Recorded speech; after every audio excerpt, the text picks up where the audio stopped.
What is happening, everybody? Breaking news. We've had to jump on and do a podcast, our early thoughts and our reflections on the new news. Kanye, believe it? We have got a new interim England manager, Lee Carsley. What are your first thoughts, Kanye? Let me know. First thoughts, I think it's very much a what's broke ain't don't fix it. This is exactly what they did with Southgate. Brought in similar way from the under-21s, brought in to take charge for now and gone from there. I think this is very safe from the English FA. I'm assuming, because they opened it to applications, I'm assuming they must have had some applications which you think, yeah, that'd be a good shout. If this is just a temporary one until Pochettino comes in, brilliant. But I don't know. For me, I don't make any sense. Like, you don't need an England manager right now. There's no friendlies coming up. There's nothing for him to do right now. I can understand if we're getting close to qualifiers, but no, I don't get it. I don't get it. Yourself? An in-house appointment again, like you said, along the same lines as Southgate. He's obviously took charge of the under-21s. Are we going for the same sort of model as Spain by getting a coach that stays with those players through the age groups so they are one cohesive unit? Or is this just called interim manager to soften the blow that this is maybe not a very sexy name? And is there an argument that although he's done well at the younger age groups, he's not got a great deal of experience, and this is, well, it used to be the biggest job in football. Is the England job still the biggest job in football? And is Lee Carsley and his CV someone deserving of that? Because there was talk about the importance of Premier League experience. Or does that not really matter at international level? I don't think it matters as much, especially now with players playing all over Europe now. You know what I mean? There's a few of the under-21s in Germany. You've got Bellingham at Madrid. There's talk of Trent going to Madrid. Yeah, I wouldn't say that is necessarily as important. But I think bringing the players together, especially ones with, at this level, players with egos are going to be everywhere. Not in a bad way. They should be. They've earned it. But yeah, maybe it is what you say. Maybe because he's not a sexy name, we'll put him in charge, give him a chance to do something. But that's the FA's thoughts. But to me, if that's what you think is the Football Association, then back it. If you want Lee Carsley to be the man, this is how we want to do it. We want to continue on from Southgate. Come out and say that. Like, you can back it up by Southgate has taken England to a semi-final and 2 finals in 6 years.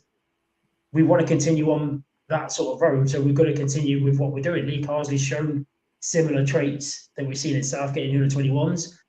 He's happy to continue that model. That's sound.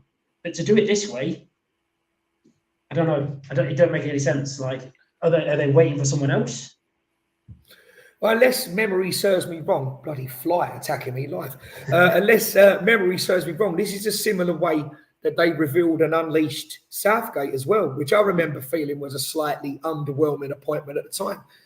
We've been down the route of Sven-Göran Eriksson and Fabio Capello. You seem to imply there if this is just a temporary appointment until Poch becomes available, Pochettino.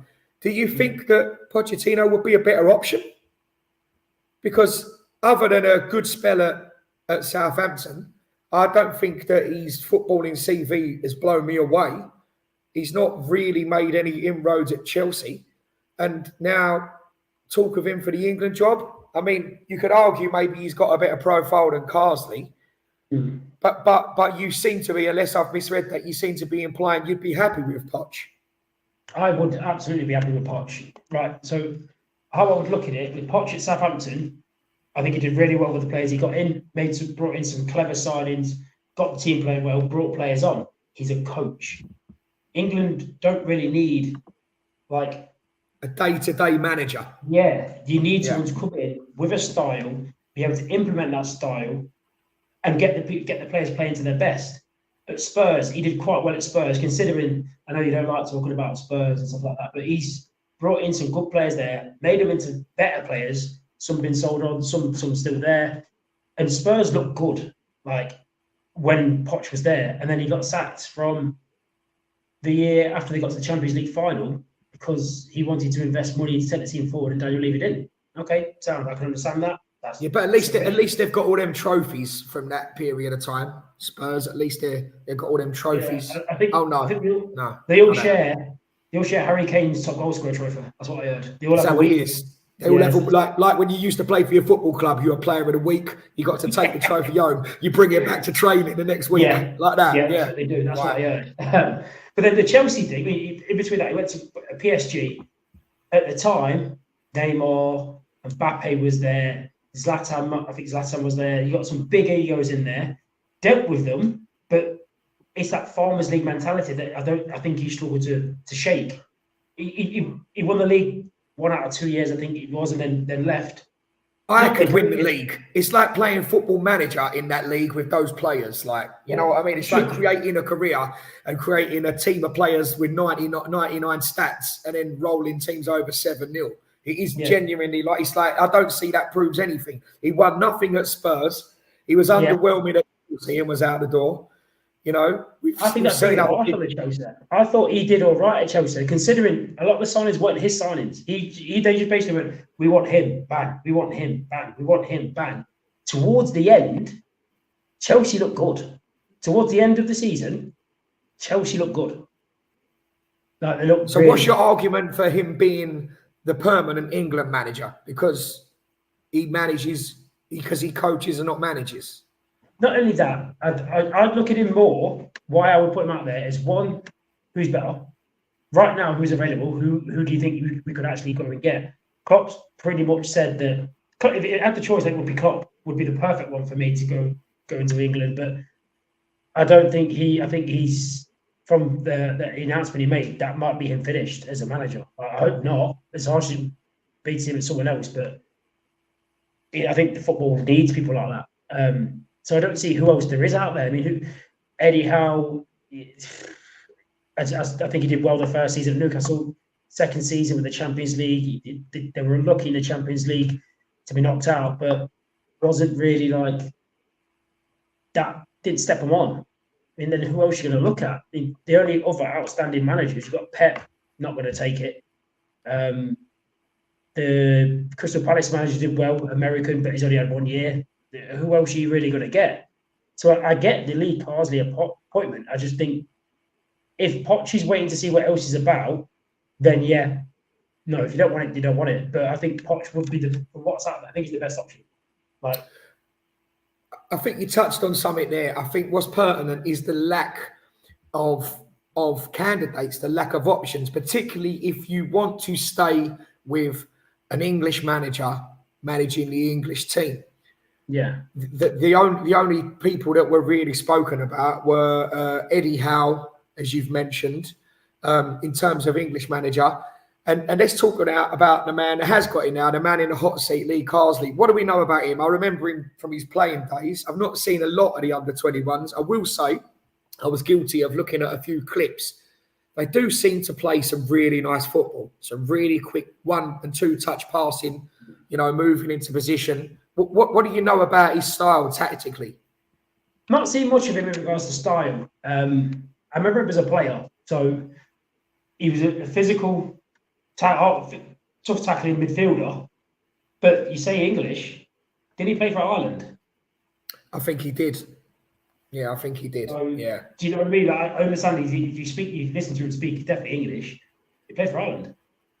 So is that different, having an Irish manager to having an Argentinian?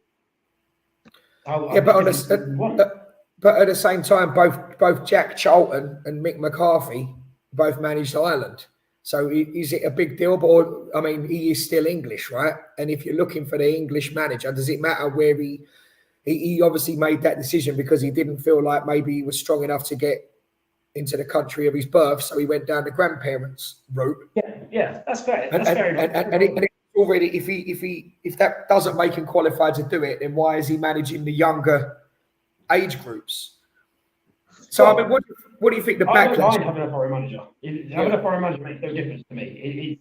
To me, it's the same as the pundit thing. Get the best person qualified for the job. Let's get the best man in or woman or whatever into the position to do the job. That's how I look at it. So that's why with the Pochettino thing, if we're going to go down the route of English, then do we classically card as English because he played for Ireland? I know he's played in England and probably lived in England most of his life. That's fine, but you look at him as a footballer, it will say Irish caps. So is he English or is he Irish? You know what I mean? Like, how is that different from Pochettino living in the country for 10 years, living and breathing football, being around football, especially management that long in England? Would he not be a better suited candidate, especially because what he's been doing in England has been the job that we're looking for him to take? Yeah, exactly that. And is there a benefit of this model, like I touched on earlier on with Spain, where you already know the players and you progress and evolve with them through the age groups? That's exactly what the Spanish manager did. A lot of people were saying he hasn't done it at this level, at this age group, and then they've gone and won a trophy. But yeah, played one tournament, won one tournament, one more unique. Like, yeah. I understand that. I get that. I think that's ideally is the route you want. I mean, it's very much like similar to Man City's model. They've had Maresca there, who's being groomed to get closer to Pep. He went to Leicester, did really well. Now he's at Chelsea. Arteta, similar. Went to Arsenal, done really well. So, yeah, I like the idea of it, if it's planned. To me, though, I don't think it was planned because they wouldn't have opened it for applications. It would have been, this is the route we're going. We're going to go with Lee Carsley to take over from Southgate because it's the model that we're looking at. To open it to applications for people, I don't see the point in that. That sort of means the model is the backup rather than the choice. Well, Spain is almost like a knee-jerk rather than a planned evolution, because you would think that if the natural progression was to step Carsley up a level, he would have been maybe working under the tutelage of Southgate and learning the job and being around the senior players. I don't know if he was there, but like, was he there at the tournament? Like that'd be crazy. If you know there's a possibility Southgate leaving, you've got the under-21 manager sitting here at home. Why are you not around these players? Like you could be there. You could be there helping with the sessions and helping with the coaching and just being an assistant to the manager. And now you're around the players. And if that was me as the FA, that's how I would want it. If that's the plan to promote within, get you around. Like it's the same if it's like running a bar. If I know I'm leaving the bar in 3 weeks, or say 3 months, for example, my assistant will be around me more. And there'll be someone who would want around the assistant more in that time to sort of groom them into the position. So if I'm going to something like a major event, I'd take the assistant manager with me. You know what I mean? Like, so this is why it feels knee-jerk. I wouldn't, if I know I'm hiring my assistant manager to replace me, I wouldn't advertise the job. This job is yours until you lose it. That you've shown enough. I've seen enough. I'm not going to interview you. I've worked with you. Do you know what I mean? That's how I'd look at it. Yeah, that's logical. But then let me play devil's avocado.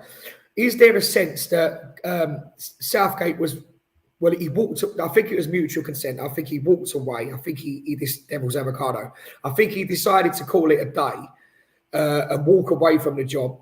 There was a definite feeling of underachievement and being underwhelmed.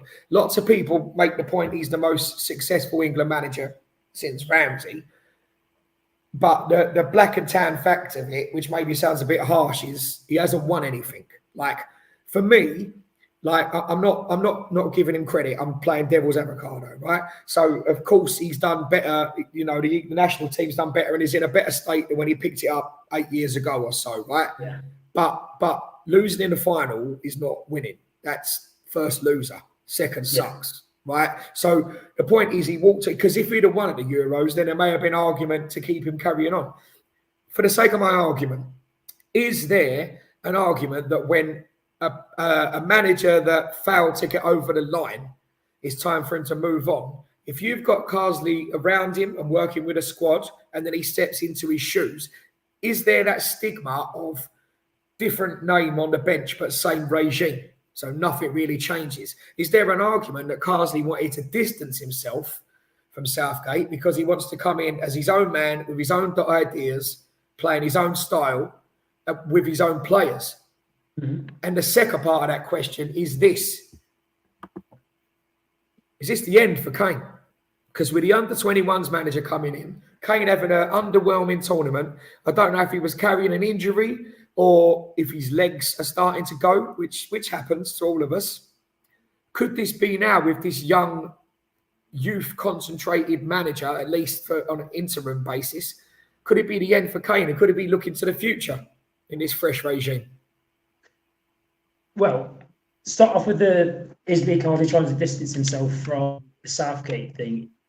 If you're the English FA and you've got a manager that has managed to take you to 2 finals and a semi-final, I would, as a business, try and continue that route and bring someone in who has a similar sort of way, but with a tweak. So maybe that's why they're going to go down. I mean, if England got to with serial finalists and semi-finalists, at some point you'd expect us to win one.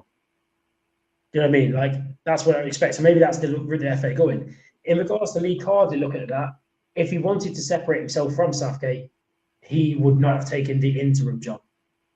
I am either your manager or I'm not. That's how I would look at it. But is that not 2 separate teams, like in the world of football? I don't think you could consider somebody who's the under-21s manager as like, it's different to club and country, wouldn't you say? Yeah, absolutely. But in the same breath as that, if it's worked once, why can't it work again? If you're looking at it from the FA's point of view. Has it worked? Are England better now than when Southgate? Have we won anything? What's in the trophy cabinet? Yeah, but you can't. Only one team can win every 4 years. Whilst that's true, can you label it a success though and say it's worked? So let's stay with that route for us. For us, that hasn't worked, has it? For us, that's got us closer. We've edged closer. But now you're throwing the baby out with the bathwater and moving in with a different style, different manager, potentially different players. So is it revolution or evolution? See, I think they're looking at where they've got. So if you say to me, right, I want to be able to run 100 meters in 11 seconds. If I'm starting at 12 and a half, is it better for me to get in a year's time? Right, I'm doing it in 12 now. That's the progression you're looking at. And I think if I'm the FA and that's the route they want to go, then I see that part. We've gone from being not qualifying, knocked out in the group stage, knocked out in the quarterfinals, to now 2 finals and a semi-final. You know what I mean? And who did we lose to in the semi? It was France. France won it. So in all the last 3 of Southgate's tournaments, I mean, I don't think he's a great manager at all, but the last 3 of his tournaments, he's lost to the winner of the tournament. So but then we touched on our recent podcast in an unpopular opinion about does that put us in that standing, or was we fortunate with our side of the draw in those tournaments? Nothing you can control. You can only beat what's in front of you. No, but you're using it as an argument for success in England. Your original point was that it has worked, but my devil's avocado was that we haven't won anything. We've been fortunate with the draws. Maybe another manager could have got them to that stage. So I'm not sure the system is working. If we had won a tournament out of the last 3 or 4, then I would concede, like the period where France went through, where they won the Euros, then the World Cup. You know, that's success. That's a successful model. Not falling at the final hurdle and not having the balls to make changes, or taking off Declan Rice when you're controlling a game against Italy 3-4 years ago. You know, that for me is not necessarily the right model. We've got a couple of people in the chat below. Let's have a little look. We've got a few people watching. We can take some live comments. So if anybody wants to chip in with their opinions on the breaking news this hour, that Lee Carsley, under-21s England manager, has been offered the full permanent senior England manager's job on an interim basis. If you missed the beginning, we're discussing just what that means. Is it until somebody else becomes available? Is he a sexy enough name? Does he have experience? One of the things that was levelled at Southgate as a criticism was that his club CV wasn't particularly spectacular. He got relegated with Middlesbrough, and he didn't really do a lot. Is it the same for Carsley, or are we better off keeping that model, or looking to emulate that model that Spain have just done by bringing the player as an evolution through the youth as we step up through the age groups? Let us know in the comments, a couple of people that are on at the moment watching, and we will address and read out your comments. Coming back to the style of football, I did like the way they were knocking the ball about, and there's definitely an argument that the style of football under Southgate was very cautious, very safety first, at times turgid. And if I'm not being too harsh on him, it was at times boring to watch, wasn't it? Are you excited about maybe watching a bit more of a progressive game, playing between the lines, a bit more movement, a bit more attacking intent? Is that the way the national team should be, or is the result the be-all and end-all? I would always go with football is an entertainment sport. I would rather be entertained and see my team try than see it being bored and I would absolutely prefer. I think you dropped out a bit on the internet, mate. Oh, you're back. Have a look. You're back. My personal opinion, I think to me, football is always an entertainment sport. You got to entertain, and watching that. How England played majority of that tournament wasn't entertaining. It was entertaining. Or is it? Go on. Go ahead. Sorry, I jumped in. I think that's Southgate. Southgate's not there. The entertainment part of the job is based on results. So I can get where he's coming from, but as a fan, I want to be entertained. Like, have a go at teams. That's the question I would pose to you. Would you rather see your team 3-3 or scrape out a 1-0 win and celebrate the win? This flyer is killing me on a live broadcast. It's going at me going in my head. We can't be nothing. Yeah, I know. I just look crazy, don't I? That should be the thumbnail. Look, Kanye, goals are fun, mate. Goals are fun, and of course, we always want to see goals. But surely, at international level, it's a results-based business. The football might have been boring and defensive and safety first. We might have played with a handbrake on. But surely, if we'd have gone all the way through playing defensively, not looking spectacular, and lifted that trophy up after 7 1-0 wins, we'd have took that, wouldn't we? Absolutely. Who won? When Italy won the Euros, they weren't particularly good that tournament. No one talks about that. No, the history books remember the winners. This is what I mean. And in 10 years' time, we won't be talking about England reaching a semi and 2 finals. We won't be talking about that, because that ultimately is the most heartbreaking way, barring losing on penalties in the final, of underachieving. It's not success. You know, it's progression for us, and we're definitely giving these due in a better place than where we started. But you can't. You know, if I and not, you know, this will make you laugh, this comparison. If I turn up at the Olympics and I run the first 90 meters in 8 seconds and then fall on my face before the line, no one's giving me a gold medal and telling me I won the race. But if you ran the 100 meters and someone beat you at the line, or so you ran it in 20 seconds, they ran it in 10, you still get a silver medal. But that's if you're happy with coming second. Depends on your winner's mentality. I guess we'll have to see, and I guess we've got to give our support. We have got a comment come in. Tommy Muldoon, thanks for coming on, mate. You're in the comments. Tommy says, I'd much rather see the team play attacking football. Southgate was far too defensive, boring for me.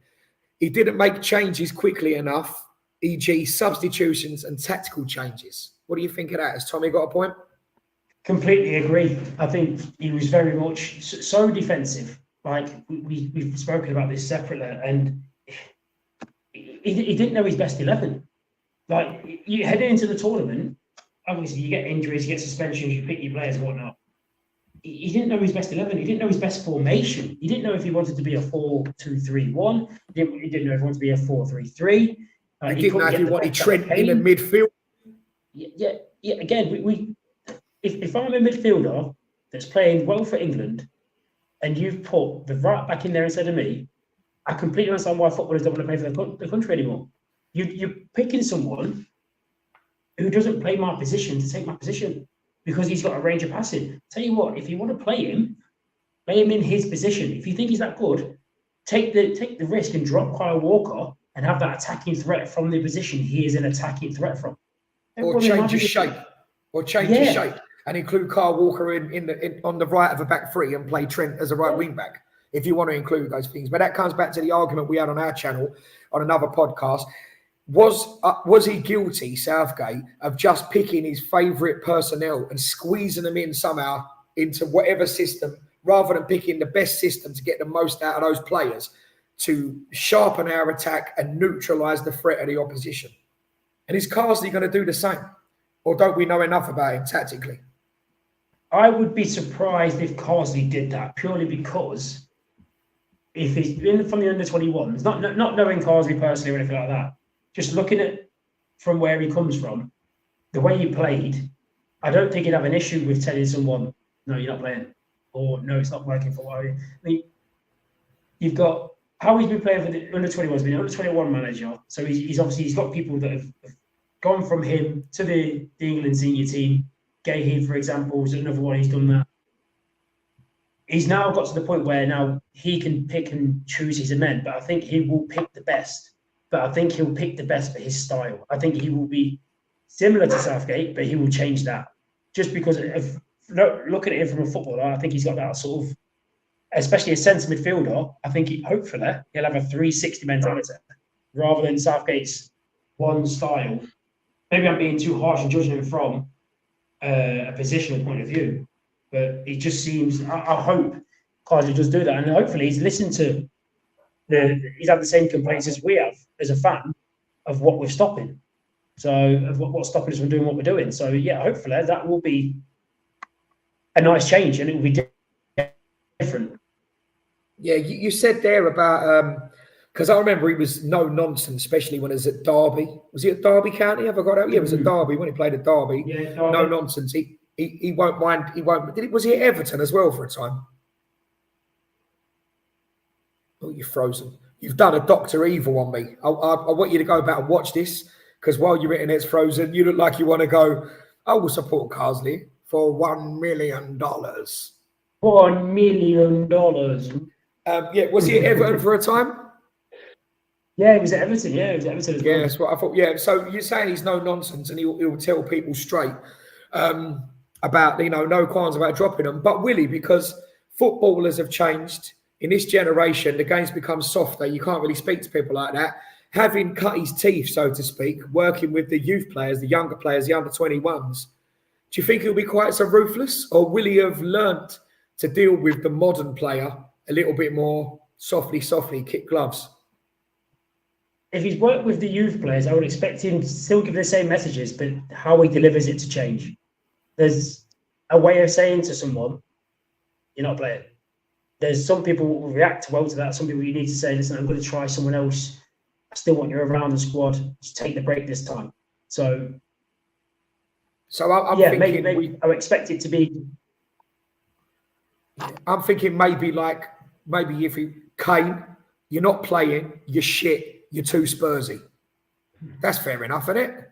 Pretty much. I mean, he could just speak facts and say, listen, you've won nothing and you're bringing us down. We've got a comment coming. Are you able to click on that and read that out? Can you? Can you see that here at the bottom of the screen? If you click on the bottom right, you can see comments, and you should have a little number 1 where it's highlighted. If not, I can do it. Just thought you might want to read this one out. Where is it? I think that's it. No, I can't see it. No, that's all right. I'll click on it. We've got another comment, so we'll see what this says. This is a chap called Michael that says, brilliant insight. You two are amazing. So that's really nice of him. So thanks for that, Michael. We'll have to try and get you on the show at some point. You know what I mean? Right, well, listen, that's our early reactions to new interim manager Lee Carsley. Will it become a permanent appointment? Are you underwhelmed? Does he have the experience? Does he have the tactics for the job? Are you excited about his potential style of play? Is lack of Premier League experience important to you? Is he just keeping the seat warm until somebody else becomes available? Do the FA have a plan? Are they appointing him for now whilst conducting more interviews behind the scenes? Or is it pointless making the appointment as we don't really have much coming up anyway and they could have taken their time? Let us know what you think. we thought we'd just jump on and give you our early opinions and impressions of the breaking news. Make sure you like and subscribe to the video, comment below and let us know what you think. Until now, we've not done a live, so this is our first breaking news episode of Opinions from Offside. Opinions from Offside. So thanks for joining us. Let us know in the comments and we'll see you soon. Thanks so much, everyone. Cheers, guys.